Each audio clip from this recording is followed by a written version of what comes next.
where we are at in this pandemic and why there is a major necessity for this conversation tonight. Let us pray.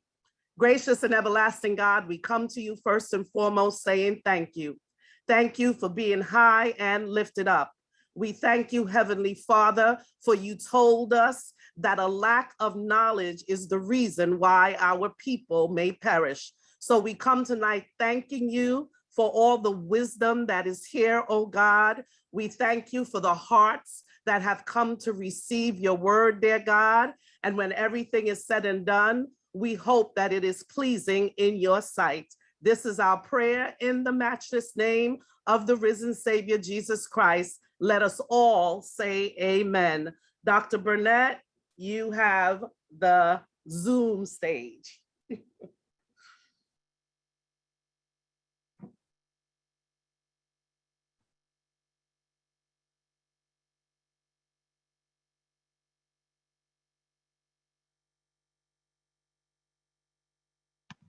Okay, there it is. I'm sorry, I was struggling with making sure we were on Facebook Live. So I believe we are at this time, and so we can move forward. Thank you so very much for being here. Let us move on to our presentation. There are a couple of objectives for today that I am to present. And the first is the overview of the status of the vaccine rates. And then secondly, really kind of a pictorial view of the impact of the Delta variant among the vaccinated versus the unvaccinated. Holistically, across the world, across the globe, in all of our districts and beyond, only nearly 33% of the world has received at least one dose, and only less than 25% are fully vaccinated. This data is as of yesterday, which means those who are in low-income countries around the globe, only 1.4% have received at least one dose. That means our brothers and sisters, our AME brothers and sisters are very much at risk. Here's a picture of what that looks like. The lighter the color, Excuse me, Dr. Burnett, we are not seeing your screen. Are you sharing yet? I thought I was. Well, hold on. Let's try that again.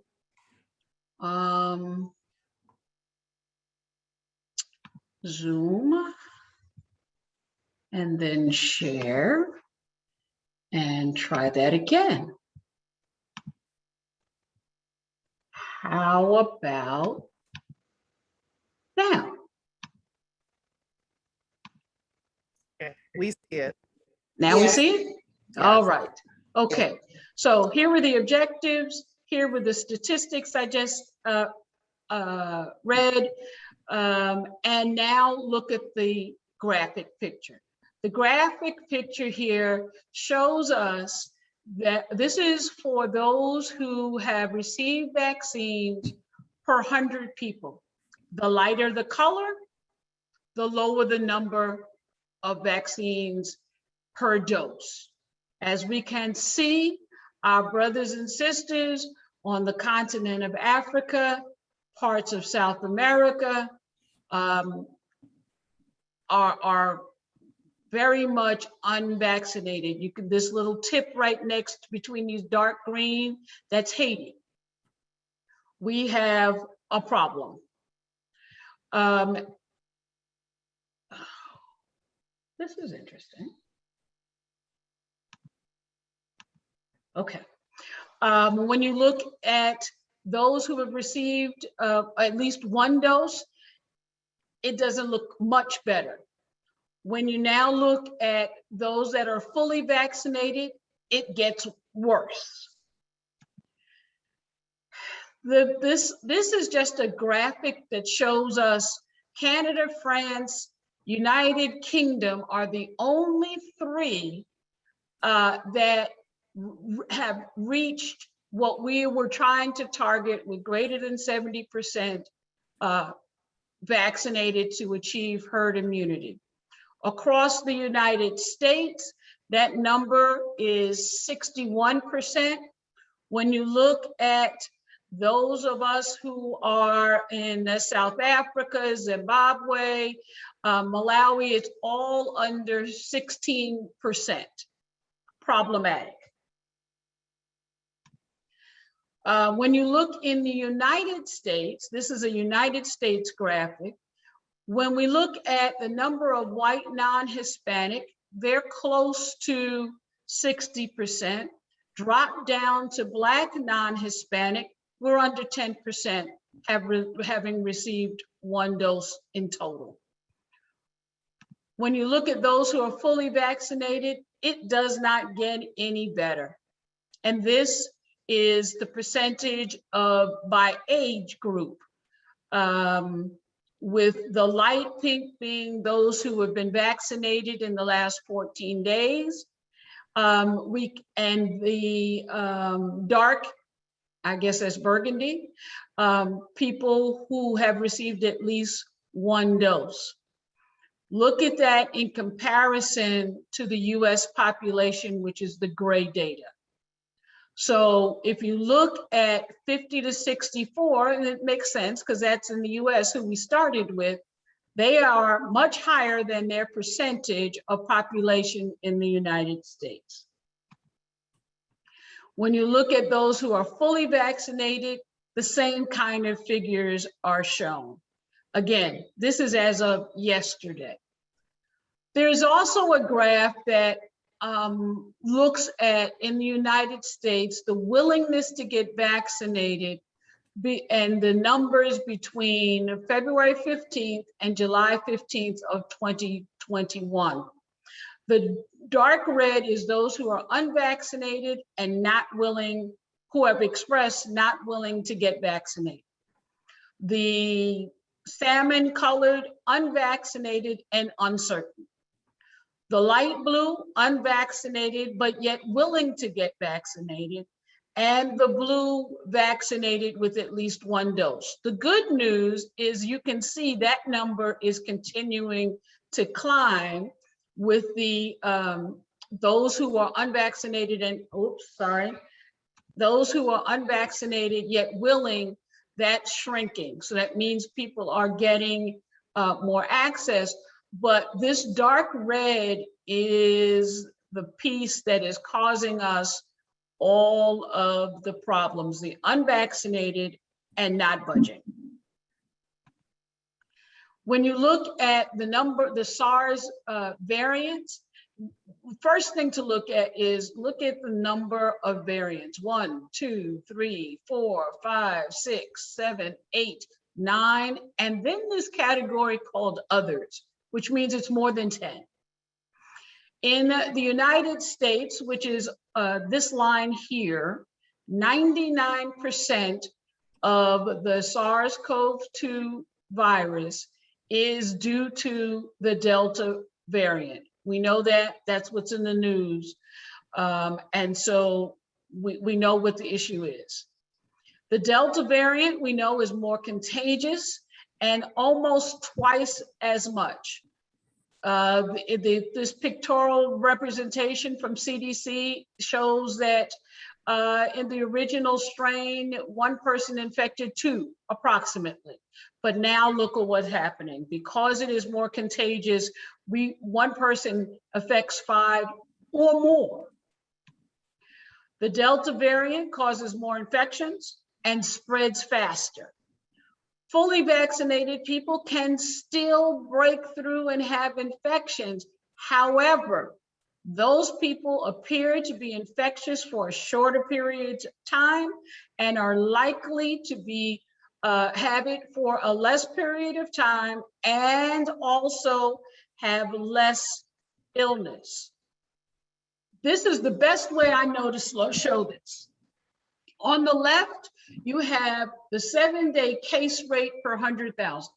How many have in the last 7 days become COVID positive? Versus on the right side, the vaccination rate of at least 1 dose. And this again is the latest and greatest data as of yesterday. I didn't pull it today. I apologize. It doesn't look much different. The darker the color in terms of the left graph, the 7-day case rate graph, is the higher the number of infections. On the right side, the darker the color, well, let's put it this way, the lighter the color, the less the vaccination rate. Notice that you could almost lay it one on top of the other. The lighter the color on the right is equivalent to the darker color and the higher case rate on the left. Last slide shows you the 7-day death rate per 100,000. Same thing. The darker the color means the higher the death rate on the left, and on the right, the vaccination rate is the exact same graph that was on the last slide.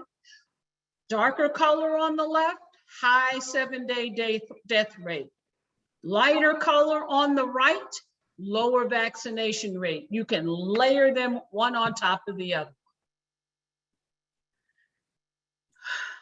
I don't know how to make it any plainer. Dr. Williamson, back to you. Thank you, Dr. Burnett. So as you know, if you've been listening to the news, you've been hearing that the unvaccinated are driving the current hospitalization rates, ICU rates, and a lot of that has to do, as Dr. Burnett pointed out, in that little red bar, with the continued hesitancy of people wanting to get vaccinated. And you can see based on the percentages that that hesitancy is impacting Black and Brown communities. So what I want to do tonight going forward, there are some common myths that I am going to address to our panelists, and then they are going to answer the question as to why this is a myth.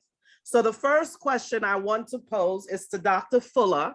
One of the main myths that we hear is that these vaccines were rushed, that there were corners that were cut, and that they're still experimental, and that is why many individuals do not want to get vaccinated.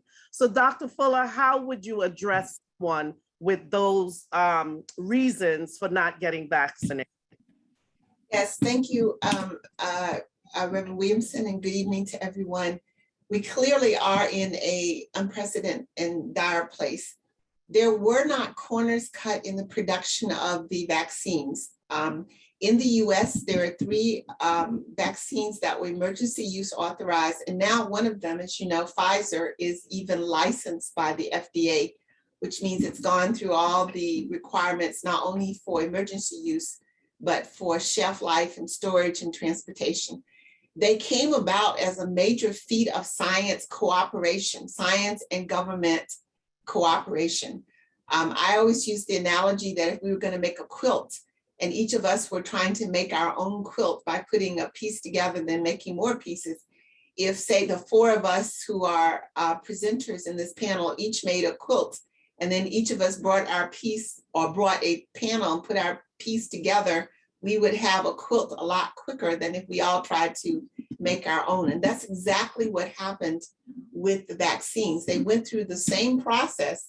They just did it in a different manner that allowed the data to still have the same power to show effectiveness. The only thing that was different is the length of time that we've been able to have them in us. And even the time we've had, all vaccines that we know of, if they have any negative effect, that shows up within the first 6 to 8 weeks after the person has been vaccinated.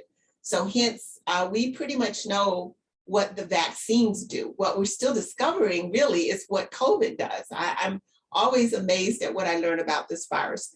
So there were no corners cut or shortcuts made in that process. And then there was one last part of the question that I failed to jot down, Dr. Williamson. That they said the vaccines are experimental. Yes, so they were given an emergency authorized approval because we were in an emergency rather than our having to wait for 2 years to get enough people in the trials. So the trials had over 60,000 people in them to get up to the level of effectiveness that we needed to know. They were not they are not experimental at all. Plus the technology for the messenger RNA vaccines has been used in delivering cancer therapy for years, this nanoparticle, this fat droplet that you keep hearing about. So that is not new. It's just that it had never been used to deliver a vaccine before. The mRNA technology is not new. It just had not been used in a vaccine before. So you put these together and you get something that is highly effective and a major breakthrough in science that we should be very appreciative of. Those who prayed for God to help us, God helped us. Following up on that, and I'm glad that you mentioned the messenger RNA technology, because one of the other myths was that people believe that these vaccines will alter their DNA. Can you address that point? Sure. So first of all, the Moderna and Pfizer vaccines are made of what's called RNA. You may go back to your 9th grade biology with the central dogma of your genes, which are DNA, goes to a code, which is RNA, which goes to the protein that makes up our body, our skin, our hair, our eyes. And so these vaccines don't have the gene. They don't even have the DNA. They only have the code. They only have a copy of a translated code that lets the ribosomes, lets our cells know to make a certain kind of protein. And this is the viral spike protein. I've used this analogy: if my whole hand is the virus, and the virus encodes the genes to make itself, what's going into the person is not even the whole virus, but just the spike. And it's not even the gene, it's the code for the spike. It's very fragile. It actually breaks down between 4 and 12 hours after it's put in the body. It's actually degraded, so it doesn't last, and it doesn't even get to our nucleus where our genes are. So there is no way that this can actually change our genetic makeup. As a matter of fact, messenger RNA is so fragile that when we work with it in the laboratory, we have to take great pains to keep it from being degraded before we can actually get to use it. So it is not affecting our genes. It's not even going in the nucleus. It has no long-term effects on anybody's genetic ability. Those people showing two heads and 4 arms are just dealing with fear and conspiracy. That is not true. Thank you, Dr. Fuller. One of the myths, and this one will be addressed to you, Dr. Collins. It's a question in our chat room, but it was also one of those myths that we wanted to address, was that these vaccines impact fertility. They can harm the fetus of a pregnant woman. Could you please address that concern? Okay, so we'll start with the baby, the fetus, pregnant women. The number of pregnant women that are contracting COVID that are ending up in the intensive care unit and the on ventilators, on life support, has increased significantly from the beginning of this pandemic. We know that if a woman is not vaccinated and gets COVID, that she is 2 times more likely to have preterm labor, meaning that the baby will not be at term and will come be premature and come early. She's 3 times more likely to be sick enough to be hospitalized and possibly intubated. And then she's 22 times more likely to die from COVID. It is a scary situation because not only COVID is aggressive when it's just one person, it's doubly aggressive or more aggressive when you're dealing with a woman and an unborn child. And so when you start looking at that, you go into trying to maintain care for the mother and oxygenating her enough so that the baby is oxygenated, and you're concerned about the other detriments of COVID, of her kidneys shutting down and her system shutting down.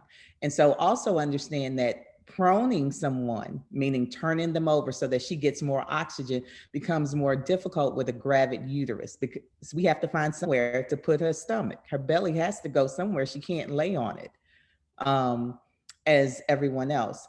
So the American College of Obstetricians and Gynecologists in January has recommended that all pregnant women be vaccinated. And our hope is that some of the protection that the woman gets from being vaccinated will also be transferred and provide some protection for the baby. And this is with, again, the American College of Obstetrics and Gynecology, as well as the Society of Maternal Fetal Medicine, those persons who deal with high risk pregnancy. So far as fertility is concerned, the Society for Reproductive Medicine does not feel that the vaccines cause infertility in men. I know that has been a big concern.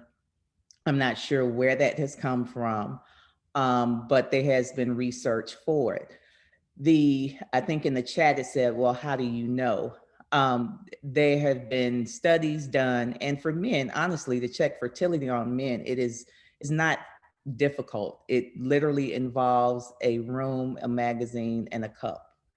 And I'll let you use your imagination from there.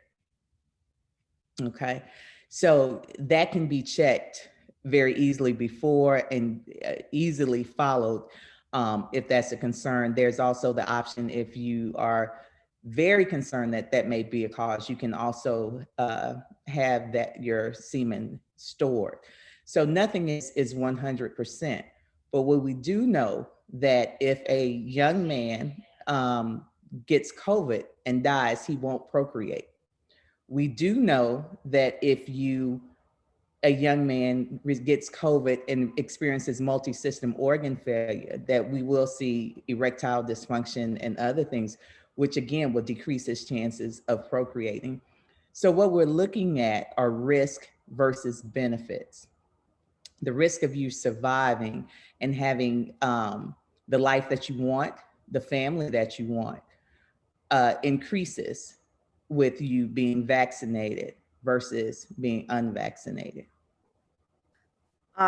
There's a follow-up question in the chat regarding young women in their 20s who are also hesitant because of fertility questions and concerns. And then there's an individual that said that they have been fully vaccinated and they've been trying to get pregnant. How can they know for sure that it's not the vaccination that's preventing them from getting pregnant? So the first question for women, the same resources about the fertility, that there's not any indication that it will decrease your fertility. The second, with trying to get pregnant, I think is kind of a difficult question because we have to ask, were you trying to get pregnant before the vaccine and did not conceive, and versus now? And then just in general, when persons are trying to conceive, you have to ask the question, for how long have you been trying to conceive? Which means generally we want you to attempt to conceive for at least a year before we start saying that there's a problem. And then also making sure that you are having intercourse during the time of ovulation, or during around the periods of ovulation, which is the time of the month that you can conceive. And also, again, making sure that your partner is capable of conceiving and has an adequate sperm count to do that, which again can easily be tested in an office.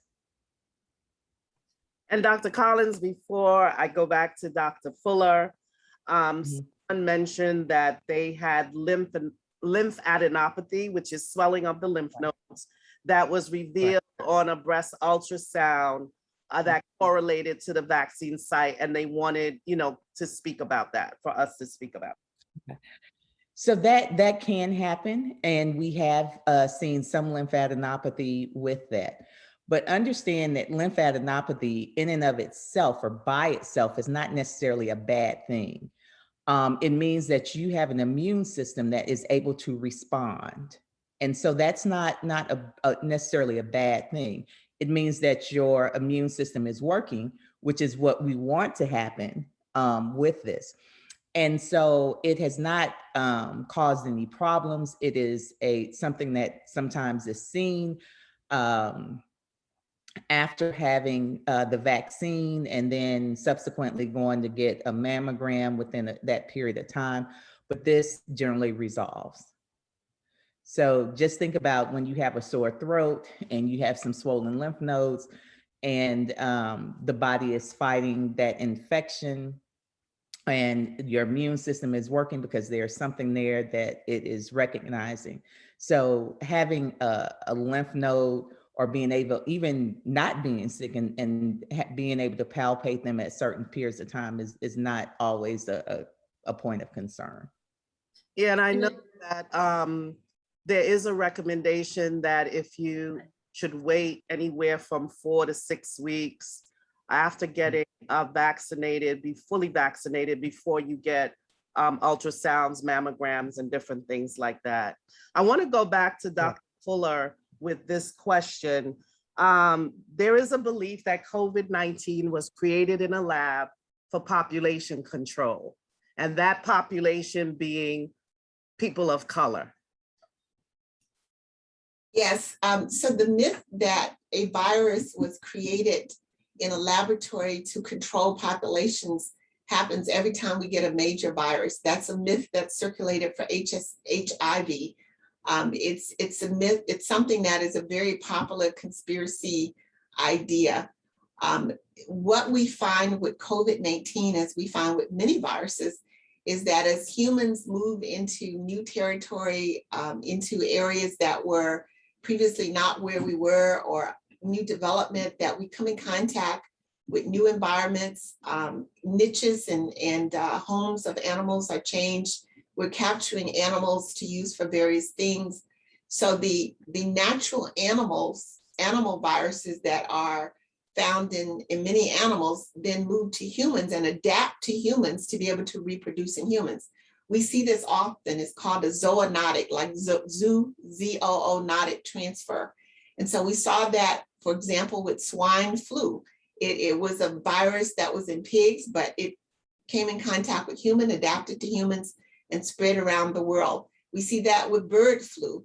We see that with MERS and SARS and West Nile virus. So all these things are natural processes. And when I teach my seminary classes, I say the thing that God did was to make the world one time, and he made it adaptable. He doesn't have to sit and tend it. So if you put a plant in one place, it will turn toward the sun no matter where it is. And so nature is adaptable, and these viruses, when they come in contact with new species for them, in this case, a virus probably.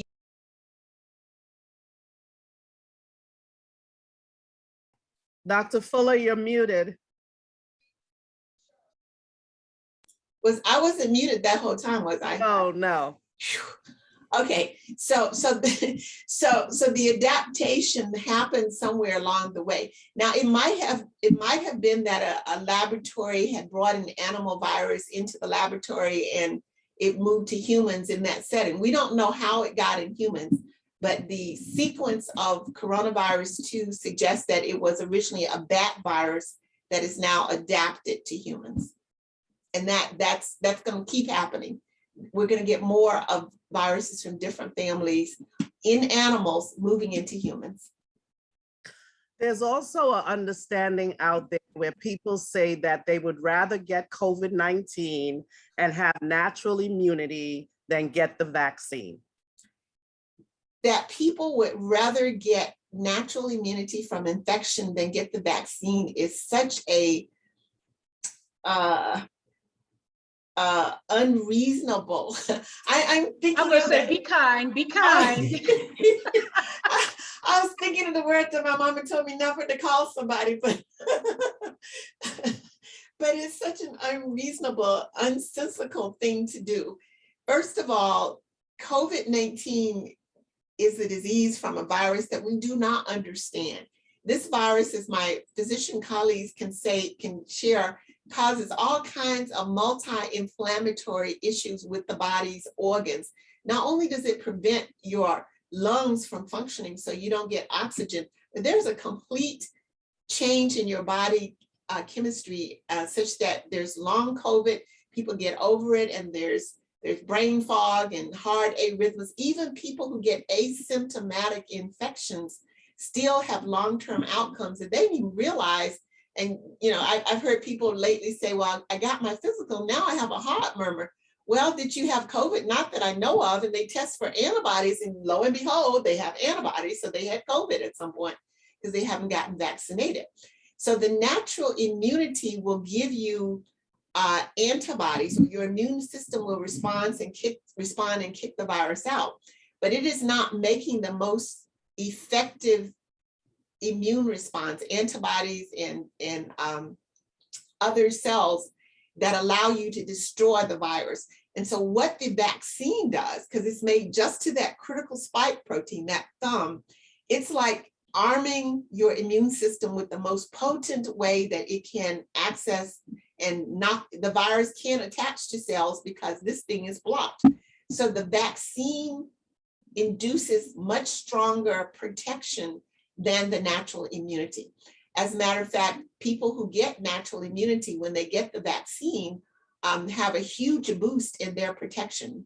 And that's been seen over and over again. So I would not risk getting, and you hear that over and over, oh, I'll just, if I get infected, only 1% of people die. Well, a huge percent of people get very, very sick. If not for the short term, in the short term, in the long term. We don't understand COVID. It is like playing Russian roulette with more than one bullet in a 6-bullet gun. So I would not trust natural immunity at all. Thank you. Get the vaccine. Sorry. Thank you. Dr. Collins, there's a little chat going on in the chat room, and this is one of our myths that we want to dispel, where it says people say the side effects from the vaccines are worse than the effects from the actual natural disease. Can we respond to that? We actually had a question or a comment in the chat where it said the majority of people who got the second dose of Pfizer complain of severe side effects, and that contributes to the non-completion of getting the full dose, of other people not getting the vaccine. So can you speak to this, the whole aspect of side effects from vaccines versus natural disease?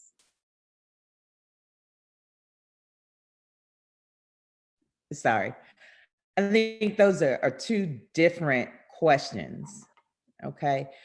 The question of the side effect of getting COVID, or the symptoms from COVID are less than the symptoms from getting the vaccine, you really playing games, seriously.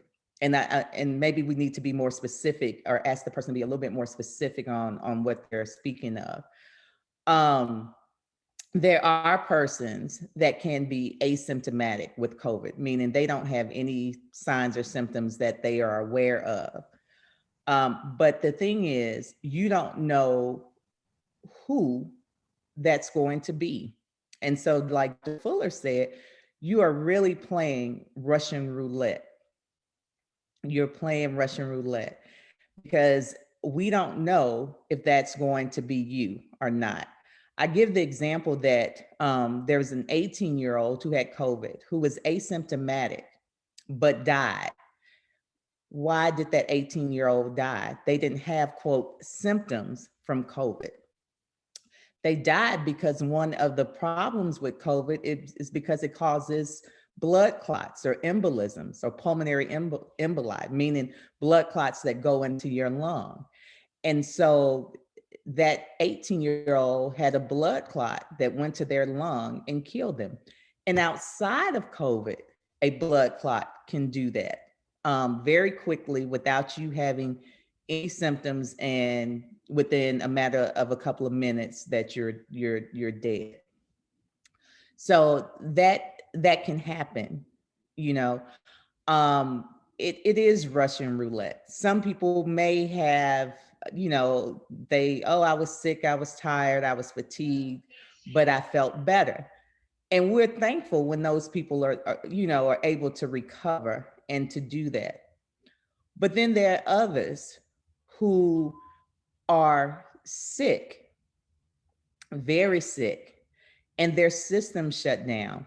So where we focus and we talk a lot about the lungs, one of the things that also goes or can be affected are the kidneys. And these can be in persons who don't have any issues with their kidneys, but they are requiring continuous dialysis, so what's called CRRT. And so this isn't your regular dialysis where I go in.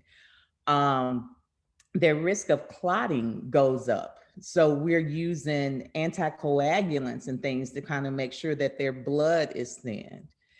And you have other things that go on where, you get COVID toes or they have a heart problem or they have a stroke. All of those things are risks that are involved. So what we're looking at again are your risk versus your benefits. How big of a risk am I willing to take that if I get COVID, I may survive, versus if I don't get a vaccine or I don't do those things that will increase my chances of survival, then that's the gamble that you're taking. We are at a point where everyone is coming in contact with the virus. Everybody at some point is coming in contact with the virus. So your risk of contact is high. And when we start looking at vaccination rates and case rates, depending on where you live, your chance of getting COVID increases. And which means the majority of the people around you may have come in contact with it. So you have all of those things that are going on. And the second part of your question was, and I'll have Dr. Fuller come in kind of to explain a little bit of the science background with it. So a lot of people do complain that after the second vaccine that they have some symptoms, which is true. A lot of people do, including myself. I only had, fatigue, but it resolved within, 24 hours.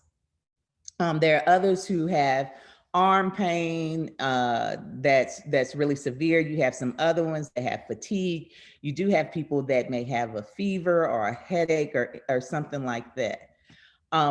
Those also are some symptoms that you can get with any other vaccination. Okay. The beauty of this is that it resolves in anywhere from 24 to 72 hours, which means it's gone.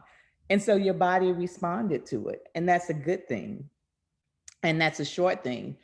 But if you get COVID, you could go weeks in the hospital, you could go days, and you could even get to a point where things look good and you still end up dead. I had a patient that was in the intensive care unit, had done well. I mean, was doing fine. I saw him that morning. I had gone back through the unit to see someone else. And as I was leaving out, I saw him sitting up in his bed, watching TV, eating dinner. And I just poked my head and said, "Hey, how you doing?" He said, "Oh, I'm fine, Doc. I'm just sitting here, watching TV, eating dinner." I said, "Well, good. I think, we're going to probably put you on out the ICU tomorrow and let you go to the floor, to a regular room. And hopefully we'll get you ready to go home soon." The next day I came in and I didn't see him on my list. So I was like, well, maybe they moved him to the floor last night out the intensive care unit. He hadn't been moved to the floor. He had been transferred to what we say to celestial care. He died. So, a lot of it is a gamble, and you have to determine for yourself what your level of risk. Some people are daredevils and will go bungee jumping. That's not going to be me. But I will go jump in the ocean. So we have to know what we're looking at risk versus benefit, and what are you willing to risk in this situation. And I think Dr. Fuller, if you could kind of talk about, the second shot versus the first. So I think you covered it mostly. Just simply say, at least in the US, and I see this is from Professor Demandi in South Africa, that in the US, most people don't have really severe side effects. They may have some side effects, but as Dr. Collins has said, they go away within 2 days. And even people who get the flu shot, I have so many people tell me that they feel like they get the flu when they get the flu shot. Well, that's all because the immune system is being triggered, being armed and set up such that it's going to recognize the real virus. So you may get an effect of fever, you may have a body aches or fatigue, but that is short term because once the body recognizes it, those symptoms go away. So I don't know if most people, unless you're getting something different in South Africa than we got here in the US. And also the data from the CDC show that the Pfizer vaccine and the Moderna vaccine, that most people are not getting severe side effects. There are reports that are kept as to what happens after people get the vaccine, and it's not severe. And what does happen is simply letting you know that your immune system is working well. I have actually recommended for people, my own family members, to take a Tylenol or something, say 4 to 6 hours after the vaccine, just to help with the fatigue or body ache or headaches or fever. But it's showing that your immune system is actually being boosted to do what you want it to do to protect you later. There is a question in the chat regarding the information that Pfizer and Moderna and Johnson & Johnson can also produce blood clots. And, one thing that Dr. Collins is always saying, and we have to listen, is risk versus benefit. And you have to look at the number of doses of vaccination that has been received, as well as the number of blood clots. And I'm gonna put this in the chat room, but there is something called VAERS, the Vaccine Adverse Event Reporting System. Yes. What I wanna say is that reporting system works. That's how we found out. That's why Johnson & Johnson was paused, because that reporting system works. So really, when we hear information coming out about the vaccines, the same thing with Pfizer, and when it was introduced into those 12 and under for children, and then we started hearing the incidences of some adolescents developing swelling of the heart or of the heart lining, that was the vaccine reporting system working to let us know, hey, some people reported this, let's look into it, let's do research about it. So the system around the vaccines are working as well. There's also, I'm gonna address this question. Sister Eugenia put in the chat, what do you say to a person who says they will let God heal them with their own body, right?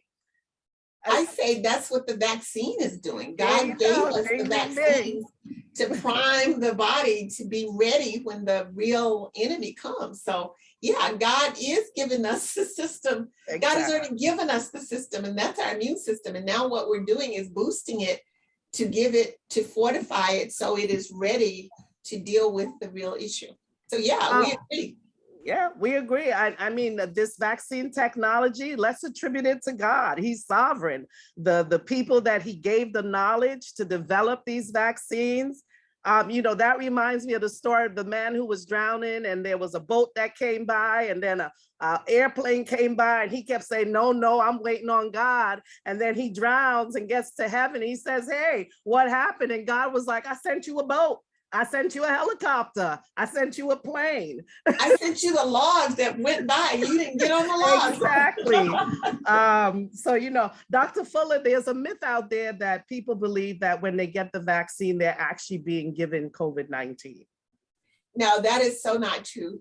Again, with the vaccines that are authorized in the USA, you're only getting a small code for the RNA, or you're getting the the COVID virus RNA on something completely that doesn't cause disease. So that's a huge myth. That is not true. You are not getting the COVID virus at all from the vaccines in the USA. And Dr. Burnett, I'm going to put this this question to you. They have people who are out there telling folks that if they have allergies, they should not get vaccinated because the vaccines are going to worsen their allergies or create a severe allergic reaction in them. So you gave that to me because I'm the one with all of the allergies. Is that Exactly. what it is? So there's only one reason to not get a vaccine, and that is that you have an allergy to one of the components of the vaccine. And even under that circumstance, an allergist can help get you through that process. But food allergies, sinus, allergic to dust and all of that stuff does not interfere with the ability to get a vaccine. I have significant anaphylactic, which means I don't breathe anymore, reaction to nuts, all nuts. And I had no problems whatsoever. I knew that going in. I carry an EpiPen with me at all times. And I had my EpiPen with me and it stayed in my bag. I did not need it. And all of the studies say exactly the same thing. Unless there is a specific allergy to a specific component of the vaccine, and you would know that by now, because with all of the vaccines that have been required of us to get, those components you've gotten before. And you would know the answer to that. And when we say allergy, we do mean significant allergy. We don't mean side effect. We mean you don't breathe anymore, you swell up. That's what we mean when we say allergy. There is a question in the chat who wants us to speak about booster doses. Sure. So boosters, right now, we get 2 injections of Pfizer and Moderna and 1 of Johnson & Johnson. A booster dose would actually, so when we get those vaccines, we make what's called memory, such that when we see the spike again on the virus or even in another vaccine, it boosts our immune protection. So right now, the data just came in that where people who got vaccinated, the health workers and frontline workers back in late December, early January, who have been followed in the continuing studies, that in April, their immune protection against infection was still above 90%. But what was shown in the last report, which came out August 14th, is that the protection against immunity, especially with the Delta virus or infection, especially with the Delta, had dropped to around the high 60s. And so the question is whether people should now get another vaccine. And that was on average, that wasn't for everyone. But should people get another injection that will raise up their immune protection again? So we see this in other things. We see this with some of the childhood vaccines that we get, that you get like measles, mumps, rubella. You get it early on, and then you get one just before school. And sometimes you have to get one later. So boosters are not unusual. It's just that we don't understand this virus enough to know how it changes and when we need a booster. So that's why those kinds of studies are really important. And right now, the general thought is that we won't have to have one before 6 months, but we may have to have one somewhere between 6 months and 12 months, or it may be every year, just like with the flu vaccine. But it certainly won't be like measles or mumps vaccine where we get it once or twice or 3 times and it's done. Another one is the HPV, the human papillomavirus vaccine, where you get it and it's recommended to get at least 2 doses to get the highest protection level. Or some of you may have gotten the vaccination against varicella zoster, shingles, right? So these boosts help to reignite your immune system protection if it will.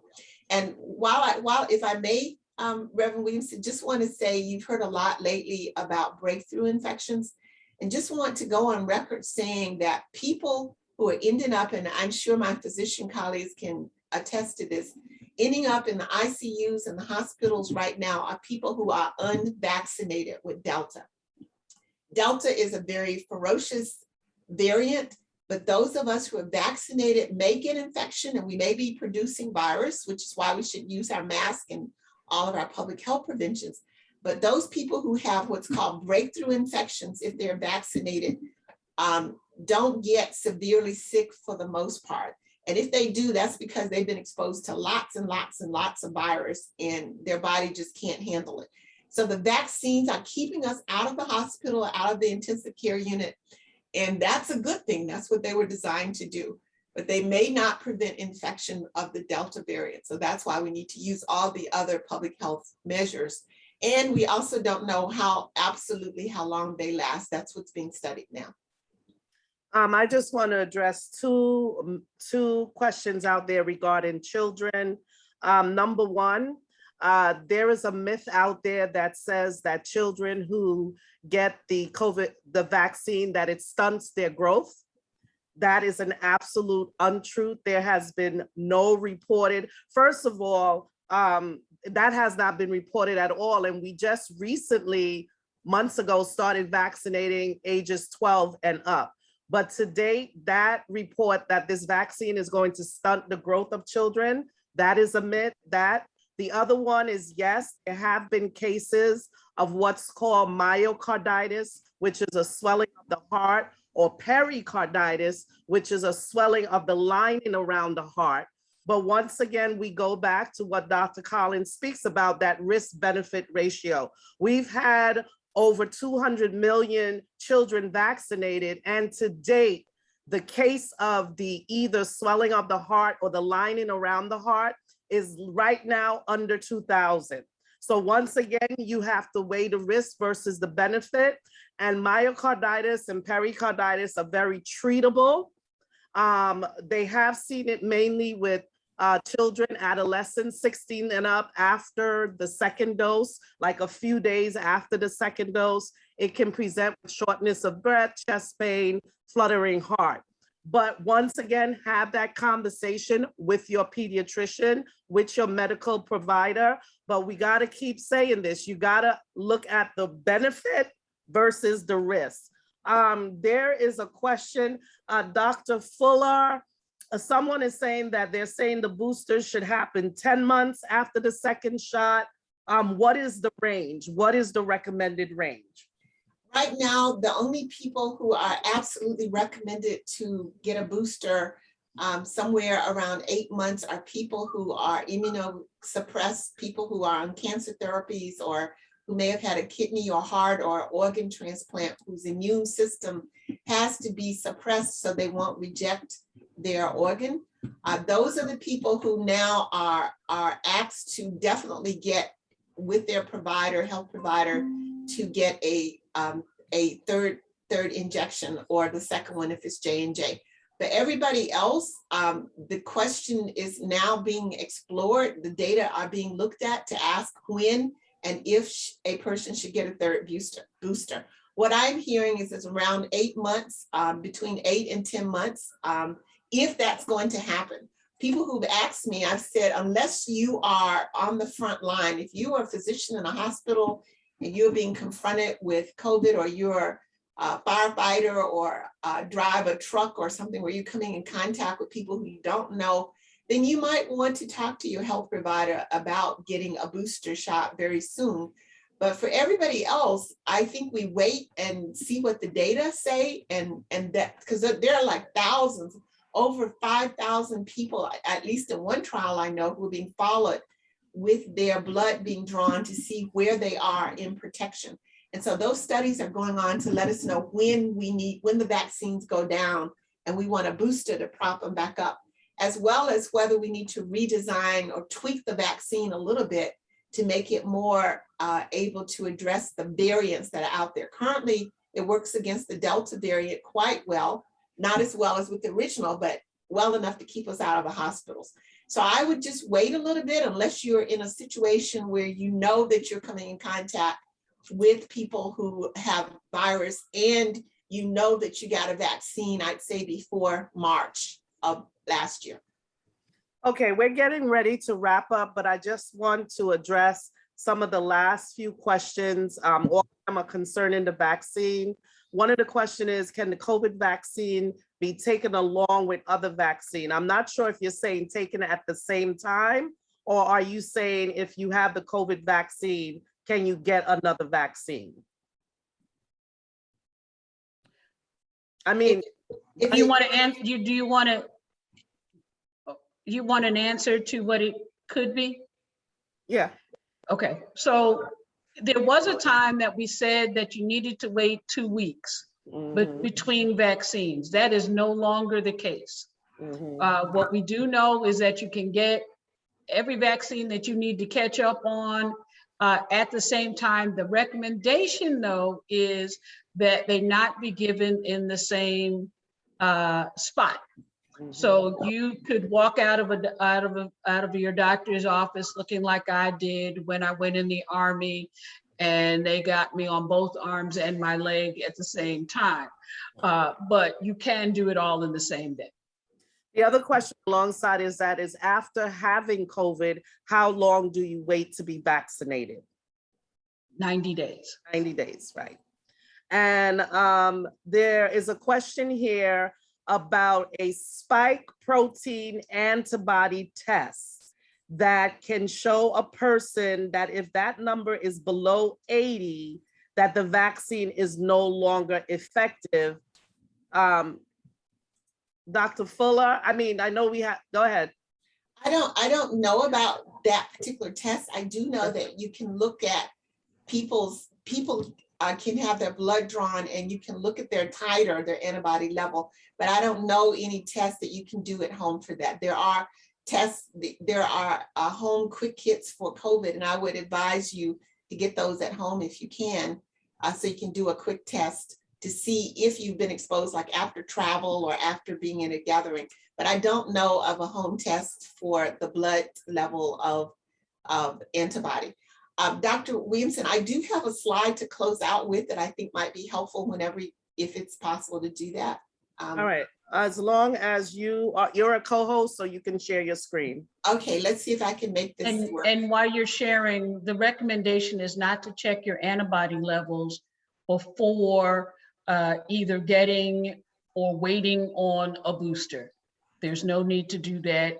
That's right. That's why they've come out with who needs to get the booster now or within 8 months, after 8 months of having gotten the original vaccines.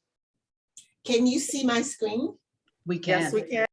Okay, so this is in a newsletter that goes to our district called the Notable North Health Update. And the title is The Times We're in, Back to School 2021. And it said that we should remain diligent. This was back in October. We said remain diligent, wear our masks, stay out of crowded situations, keep 6 feet, wash your hands. This is where we are with the cases in the US, the new cases in the US. So this is starting back in February 2020. This is like of August 18th. And so you see the first wave, the second wave, and then this big wave that happened around Thanksgiving, Christmas, New Year's, and into February, where so many people got sick and died, and our hospitals were just overcrowded and our health personnel worn out. You see that this is where we are today in the USA in terms of numbers. So the numbers right now, as schools reopen, elementary and high schools, as well as college kids are traveling and people are out doing various things in the summer, is exactly where we were around the 10th of November last year, before, right after Halloween, but not yet at Thanksgiving. And so with the idea that we're going to have a lot of household mixing, with the idea that we only have about a little over 50% of people fully vaccinated, and with the idea that we have a very ferocious Delta variant making 300 times more virus per person, per cell than others, what's likely to happen is we're going to probably go up like we went up here. And, you know, we may even go up higher, but the point is we're going up. And that's what I think we're seeing in many of the states, Louisiana, Texas, and other places. Even today in Michigan, we're beginning to see the numbers go up. So this is not a time to, one, if you're not vaccinated, my colleagues would say 99% of the people they see in the hospital are folks who are not vaccinated. If you or somebody you know is not vaccinated, tell them they must do it because you love them and they want to save their own lives. And secondly, this is the time to use the layered process, that is mask up, avoid being in crowds. Don't go to those indoor restaurants. We don't have to eat in a restaurant. We don't have to do that, right? So do those things that make sense that we were doing when we didn't have the vaccine, and that will help you avoid breakthrough infections as well, or infecting someone who can't get the vaccine. Thank you, Dr. Fuller. The very first question that came into the chat, and we're going to wrap up with this, is that someone asked, with all this new information in the context of Delta, should churches reevaluate opening?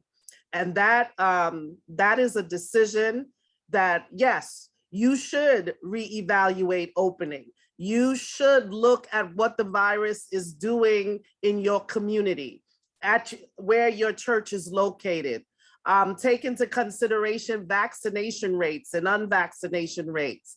So that is a conversation that every leader needs to have with their church, with their board, and really look at what is going on in your community.